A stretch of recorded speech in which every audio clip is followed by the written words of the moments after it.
yalla ko wuro wongo do e nder diwan mo Matam falde kanel kowtal dowrimo orko jere ngam sellinde e semminde yamirore gardido leydi ndi président de la république Macky Sall wonande kala aset kawrude e go lewru on nyalawma ko nyalawma senare woni journée de l'assainissement ngam doftade ko gol gardido leydi o sukabe yalla kame mawbe rewbe worbe tagatabe darima ngam ittude salte gondo e nder wuro o bo sellinde wuro semminde dumen kono kadi ko doftade ko gol gardido leydi o e on nyalawma kadi o mo gondada ko kanyum woni adjoint maire de la commune orko jere wondude sous-préfet de l'arrondissement de Orko Diéré ene tawtora hen ngam derade e nyalawmo yaade hano hanirta ni yanam kettoden hen kongol jomwuro Diallo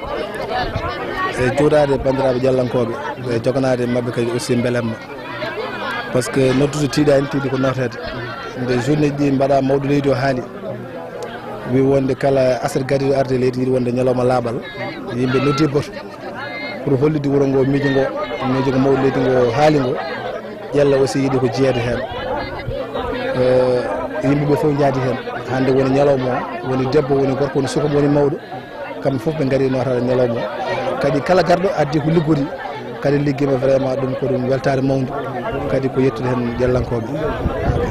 journée wadi réussir donc jallankobe fof jaa kadi Diallo tagal kala samedi o mbodo yetta kadi rewbe parce que gila 2014 faari joni kala yontere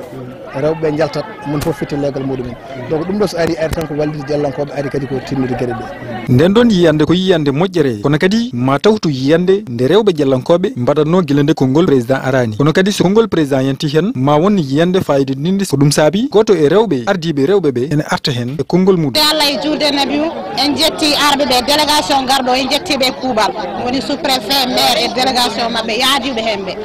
e mbiɗi sikki so Diallo wiyanomo ɗum ɗo ko adi ɗum Diallo rewɓe Diallo ne mbaɗanno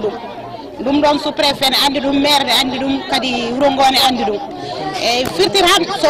Macky Sall wi yo yimɓe ɓe jaltu mbaɗa 0DC pitta laabi ɗi tawno ko rewɓe jallankoɓe ne pittanno laabi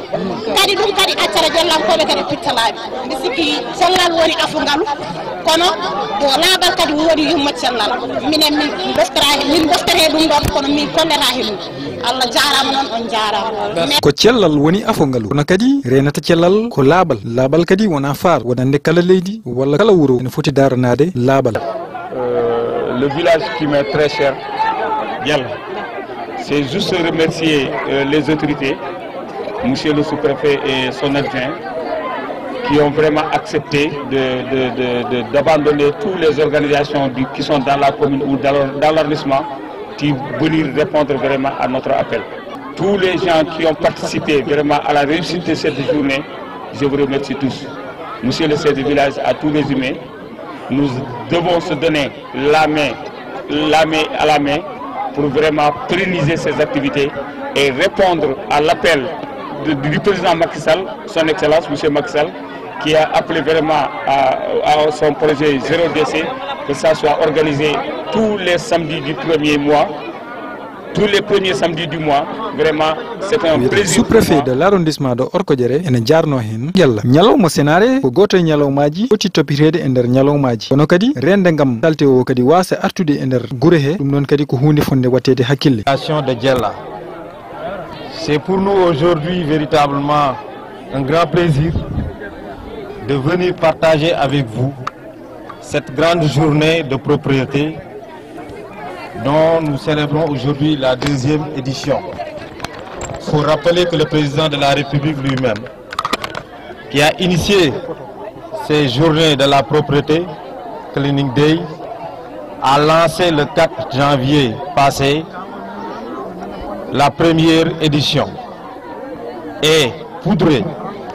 que tous les premiers samedis de chaque mois, que toutes les populations sortent, nettoient leur maison, leur quartier, leur village. ngam dum non ittude nde ne mujj ono kadi hadde yimbe be rufde mbaliyo e nokku mo gannaɗa yimbe be no kutoro dum hunde mujjude kalif men Allah koye meden to bange laabal e cellal Matam Amadou won la radio télévision Fulbe.